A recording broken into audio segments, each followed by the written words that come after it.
हाँ, okay okay okay okay, तो ध्यान दो।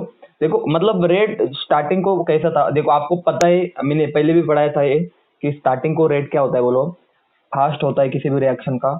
और जब हम जैसे जैसे रिएक्शन कंप्लीट को जाती है, इक्विलिब्रियम को जाती है, तो रेट डिक्रीज होगा एडसॉर्प्शन का। मैं एडसॉर्प्शन की बात कर रहा तो पहले अच्छे से एडसॉर्प हो पा रहा था, लेकिन धीरे धीरे सरफेस एरिया पूरा ऑक्यूपाई हो गया है, तो उतना एडसॉर्प्शन नहीं होगा। और जब इक्विलिब्रियम आएगा तब तक तो रेट पूरा कम हो जाएगा। समझ में आया या नहीं समझे, जल्दी बोलो, समझ में आया क्या? ओके, तो देखो नेक्स्ट कॉन्सेप्ट है, दैट इज व्हाट, क्या बोलो, एब्सॉर्प्शन। अभी एब्सॉर्प्शन में क्या होता है, एब्सॉर्प्शन में क्या होता है कि देखो कंसिडर करो आपके पास स्पंज है, स्पंज होता है ना, स्पंज, ओके। हाँ, या फिर कॉटन है, तो कॉटन में क्या होता है, कॉटन भी नहीं, स्पंज का एग्जांपल लेता हूँ मैं, स्पंज होता है ना आपके पास। तो उसमें क्या होता है, जब पानी जाता है तो सरफेस पे नहीं बैठता, वो उस मैटर के उस स्पंज स्पंज के अंदर चले जाता है, ओके। क्या पानी, मतलब जो भी आप चीज डालोगे, पानी, इंक या जो भी चीज है आपके पास, वो व्हाइट बॉल होता है, पता है आपको सबको, व्हाइट बॉल होता है, देखो ऐसा, सॉरी, येलो बॉल होता है, देखो ऐसा, येलो छोटा सा बॉल होता है, पूरा अंदर से स्पंज की तरह होता है, ऐसे इमोजी लिखा हुआ रहता है उस पे, ना, इमोजी जैसा। तो उस बॉल को देखा तो it is example of sponge. तो देखो उसके अंदर ध्यान दो, जब पानी जाता है तो यूनिफॉर्मली डिस्ट्रीब्यूट होगा, मतलब ऐसा नहीं कि एक जगह पे ज्यादा पानी दूसरी जगह पे कम, नहीं, पूरी जगह पे यूनिफॉर्म डिस्ट्रीब्यूशन पानी का होगा।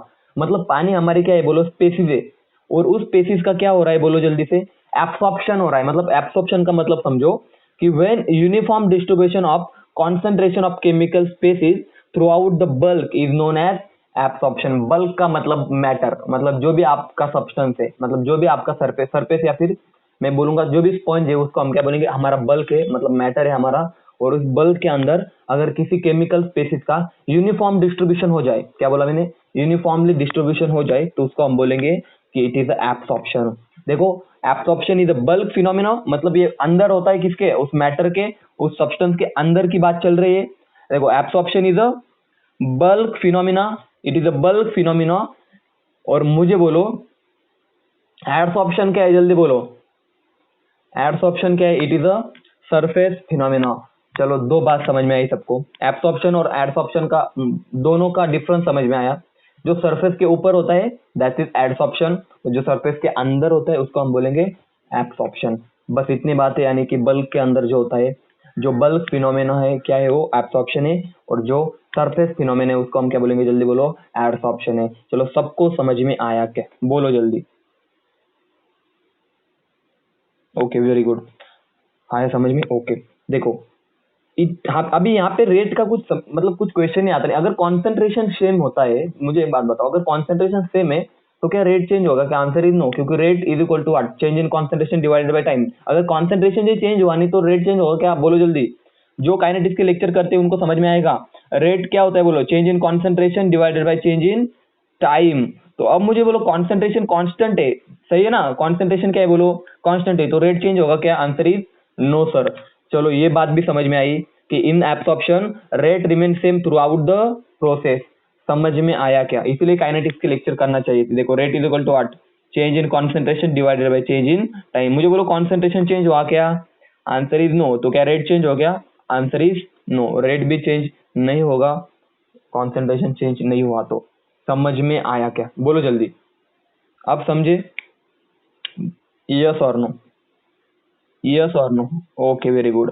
एब्सॉर्प्शन समझ में आया सबको? देखो आपको क्या याद रखना है भाई, एडसॉर्प्शन और एब्सॉर्प्शन में बस इतना याद रखो कि adsorption is a surface phenomena, absorption is a which phenomena, absorption is a bulk phenomena. Adsorption में क्या होता है, रेट पहले बढ़ता है उसके बाद घट जाता है इक्विलिब्रियम आने तक। और एब्सॉर्प्शन में क्या होता है, कॉन्सेंट्रेशन अगर सेम है तो भाई बोलो, तो रेट भी क्या होगा, थ्रू आउट द, मतलब थ्रू आउट द प्रोसेस, जब तक एब्सॉर्प्शन हो ना जाए तब तक रेट क्या होता है बोलो, कांस्टेंट होता है। सबको समझ में आया क्या, बोलो? एब्सॉर्प्शन और एडसॉर्प्शन क्लियर है, आगे बढ़े? ओके, हाँ। तो अभी ये देखो सॉर्प्शन का मतलब होता है, सॉर्प्शन, कि अगर एडसॉर्प्शन और एब्सॉर्प्शन, अगर एडसॉर्प्शन और एब्सॉर्प्शन दोनों चीजें साइमल्टेनियसली हो जाए, मतलब एक ही जगह पे एडसॉर्प्शन भी हो रहा है और एब्सॉर्प्शन भी हो रहा है, क्या बोला मैंने, एडसॉर्प्शन भी हो रहा है और एब्सॉर्प्शन भी हो रहा है, तो ऐसी चीजों को हम बोलेंगे सॉर्प्शन। अभी सॉर्प्शन के कुछ एग्जांपल लेंगे, या फिर आपको, आप कुछ भी कंसीडर कर सकते हो। मैंने वो बोला था डस्टर है आपके पास, तो duster is, suppose this is yellow duster, इसके ऊपर आपने इंक डाली तो इंक अंदर भी जाएगी और बाहर भी जाएंगी। अगर इंक ज्यादा अंदर गई, देखो अगर किसी चीज में इंक देखो एक चीज है, सपोज एक चीज है, उसके ऊपर मैंने सपोज इंक डाल दी, क्या डाली बोलो, इंक डाल दी, और इंक डालने के बाद बहुत सारी इंक अंदर चली गई और थोड़ी बहुत इंक ऊपर रही, मतलब सरफेस, तो आपको जब हम इंक डालते हैं तो सरफेस पे तो रहेंगी ना, लेकिन ज्यादा इंक कहाँ पे गई, जल्दी बोलो बच्चों, अंदर गई, तो this is example of absorption. समझ में आया सबको? मतलब अगर बल्ब के अंदर ज्यादा चीज चली गई, बल्ब के अंदर ज्यादा चीज चली गई तो it is example of what, absorption. लेकिन अगर तुमने उसी चीज के अंदर, अगर उसी चीज के अंदर तुमने क्या डाले बोलो, इंक डाला, लेकिन इंक अभी कहाँ है, सब ऊपर है, इंक ऊपर है, अंदर थोड़ी बहुत गई, अंदर क्या गई, आवाज अच्छे से नहीं आ रही का? ओके, आवाज क्लियर नहीं आ रही क्या? ओके, नेटवर्क इशू होगा थोड़ा सा, हम वेट करते जब तक आवाज अच्छे से नहीं आती तब तक। चलो चलो, अब आ रही आवाज?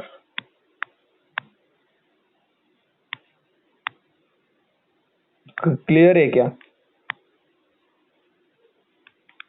क्लियर है क्या?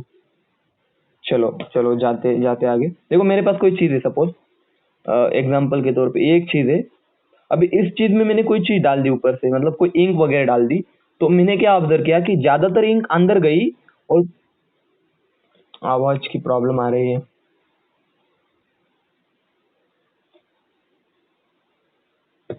नेटवर्क इशू आ रहा है, इसका मतलब देखो यहाँ पे थोड़ा सा बारिश का मौसम है, तो फिर भी मैं नेट ओके, इसलिए बाकी सबको भी आवाज नहीं आ रही ना? आप भी नहीं आ रही क्या आवाज? अभी भी नहीं आ रही आवाज? देखो यार, ऐसा होता है।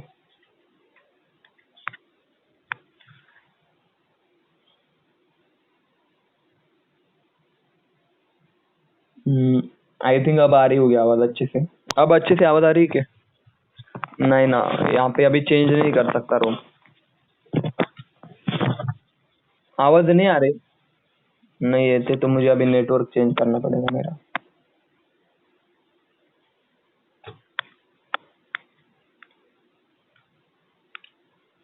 आई थिंक अब आवाज आ रही है। हेलो हेलो हेलो, आवाज आ रही है अभी? हाँ अभी आवाज आ रही है, सब क्लियर? यस, आ रही है क्या? हाँ तो देखो, अब ध्यान दो सब, आवाज अगर क्लियर आ रही है तो मैं स्टार्ट करूँ? आ रही है आवाज क्लियर एक बार? हाँ ओके ओके ओके। तो देखो अगर मेरे पास कोई दो चीज है, ए वन एंड टू, एक ही चीज है, suppose this is your substance. अब इसमें तुमने इंक डाली, इंक डालने के बाद आपने क्या ऑब्जर्व किया कि ज्यादातर इंक अंदर चले गई और थोड़ी बहुत इंक क्या थी बोलो, सरफेस पे थी। तो ये कौन सा फिनोमिना हो तुम्हारा, जल्दी बोलो। ज्यादा अंदर, इसका मतलब क्या है, दिस इज योर एब्सॉर्प्शन। हाँ, this is your bulk phenomena, that is absorption. सही है, करेक्ट है। लेकिन अगर आपने इंक डाली और इसी चीज के अंदर आपने क्या ऑब्जर्व किया, लेट अस सपोज, मान लो कि ज्यादा इंक कहाँ पे थी हमारी बोलो, बाहर की तरफ थी, ज्यादा बाहर थी, हाँ अंदर थोड़ी बहुत थी, तो ये कौन सा फिनोमिना है, जल्दी बोलो। This is your sir absorption, समझा?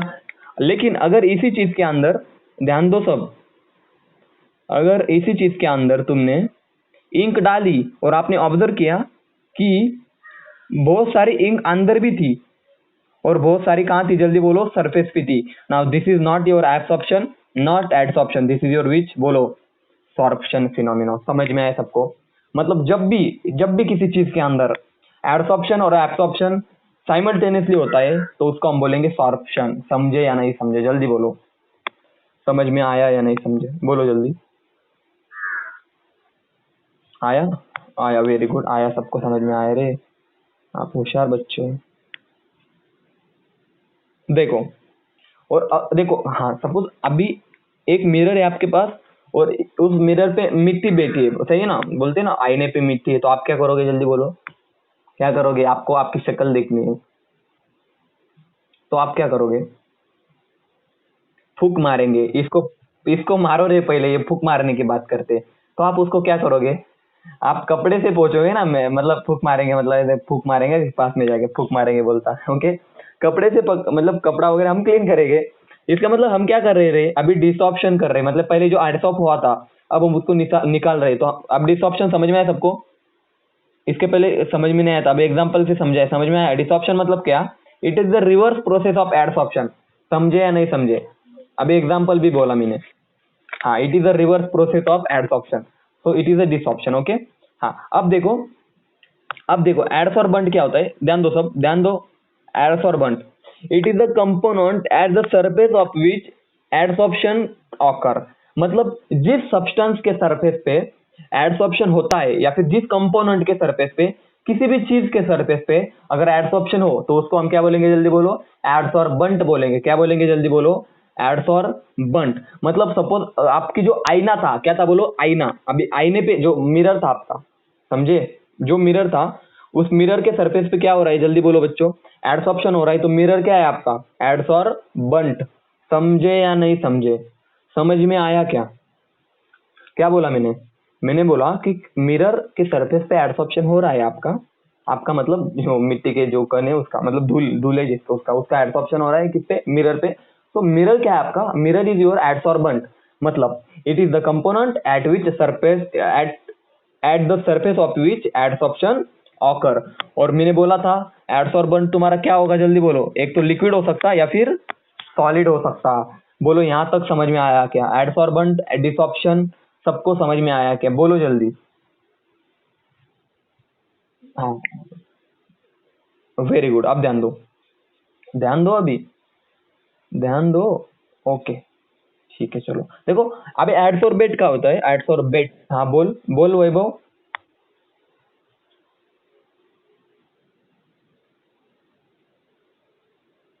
गैस पे, अब इमेजिन कर, तू गैस पे किसी को एडसॉप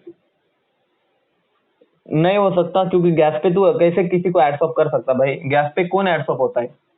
गैस को सरफेस ही नहीं है ना। अरे कलर, अरे बताऊंगा, थोड़ी देर रुक, तेरा डाउट क्लियर हो जाएगा। तुझे पहले एडसॉर्ब, ये एडसॉर्बेट पढ़ ले, उसके बाद तू समझेगा कि जो गैस स्प्रे है ना वो एडसॉर्बेट है। जो तू स्प्रे करता ना ऊपर से वो एडसॉर्बेट है। और जो तू दीवार पे करेगा ना, तो दीवार तुम्हारे एडसॉर्बेंट है। समझा? अभी दीवार तुम्हारी एडसॉर्बेंट है, और जो गैस में जो पार्टिकल निकलेंगे, अरे ते स्प्रे, अरे आए ते वो तुम्हें आगे पढ़ने वाले हम, जब हम इमल्शन ये सब पढ़ेंगे ना। क्या? अभी टाइप्स ऑफ, हाँ टाइप्स ऑफ पढ़ेंगे हम, इसके types of colloids, I think, हाँ टाइप्स ऑफ कोलॉइड्स पढ़ेंगे। तब हम इमल्शन पढ़ेंगे, फोम पढ़ेंगे। तब सारे डाउट, अभी रामेश्वर तुझे पता होनी चाहिए सारी चीजें।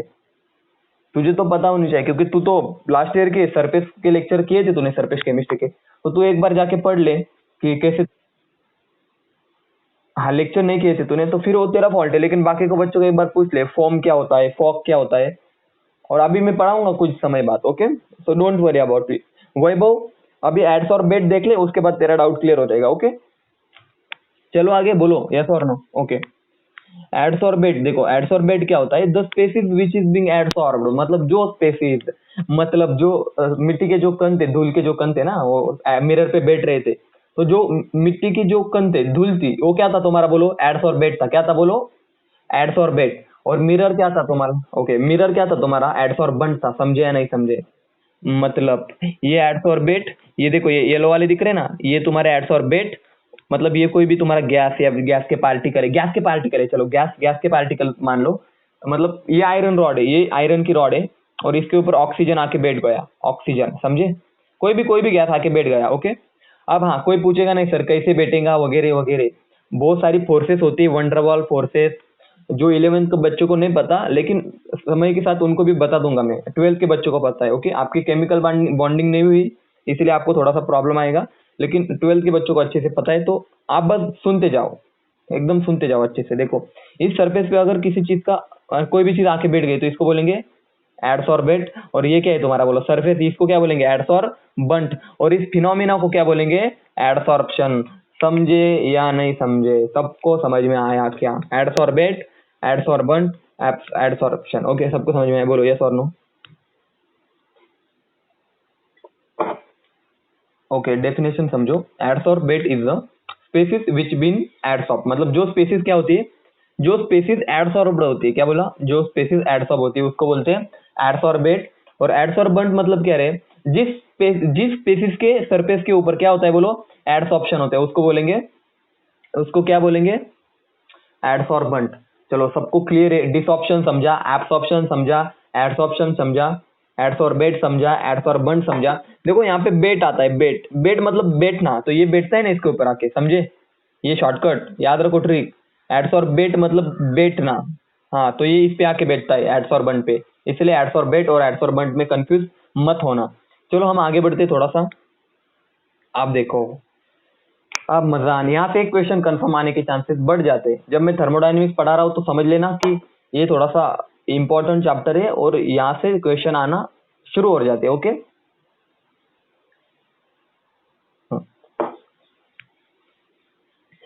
चलो ठीक है।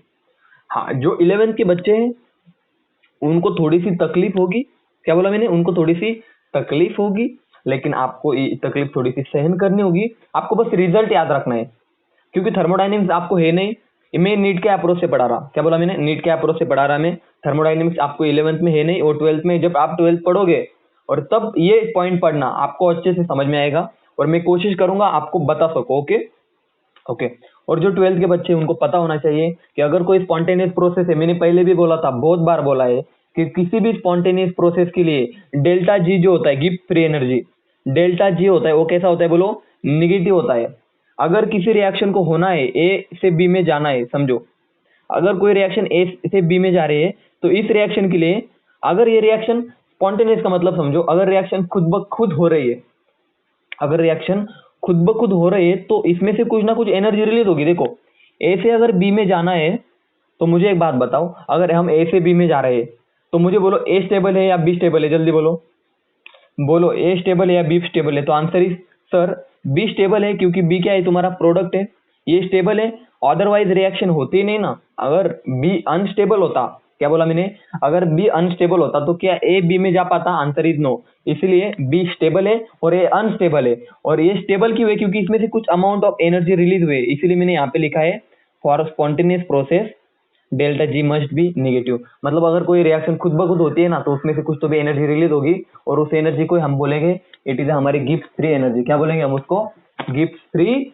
एनर्जी। मतलब कोई स्टेबल से, कोई अनस्टेबल से स्टेबिलिटी की तरफ बढ़ रहा है, तो वो क्या करेगा, ए क्या करेगा, एनर्जी, बोलो जल्दी, ए क्या करेगा, एनर्जी रिलीज करेगा, तब भी बनेगा। इसीलिए मैंने बोला है निगेटिव आएगी, रिलीज करने के बाद और एनर्जी कैसे आएंगे हमारी, निगेटिव। अब ये समझाने के लिए यूज कर रहा मैं, और इसके अलावा बहुत सारे कंसेप्ट भी, लेकिन मैं ज्यादा नहीं बताऊंगा अभी। ओके, तो यहाँ पे अब समझ में आया, for a process to be spontaneous, spontaneous का मतलब क्या बोला मैंने, कि जो रिएक्शन खुद ब खुद होती है, उस रिएक्शन को खुद ब खुद होने के लिए क्या लगता है, बोलो delta G must be negative. क्या बोला, delta G must be negative.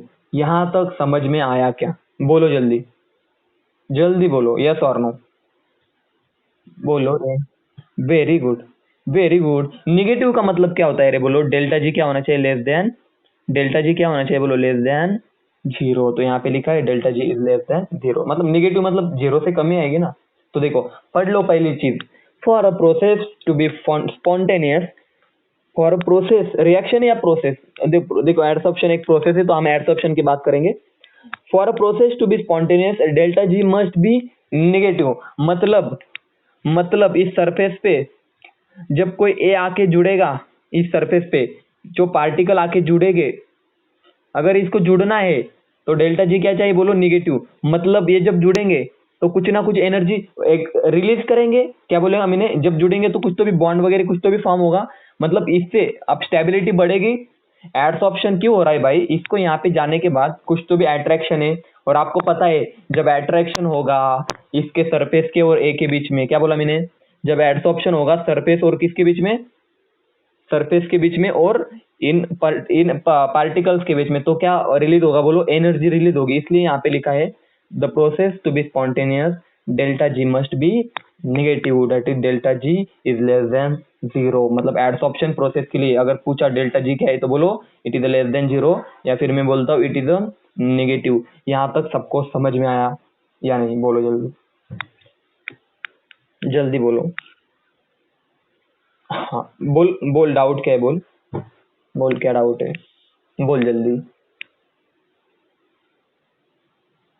अच्छा समझा नहीं, ओके वेरी गुड। तो देखो 11th में थोड़ी सी तकलीफ आएगी। आप बस इतना याद रखो, डेल्टा जी का मतलब होता है एनर्जी रिलीज हुई। अगर हमें ए से बी में जाना है सपोज, और ये रिएक्शन खुद ब खुद हो रही है, क्या बोला मैंने, ये रिएक्शन खुद ब खुद हो रही है, तो ये खुद ब खुद क्यों होगी, क्योंकि ए को बी में क्यों जाना है, क्योंकि ए स्टेबल है क्या, आंसर इज नो।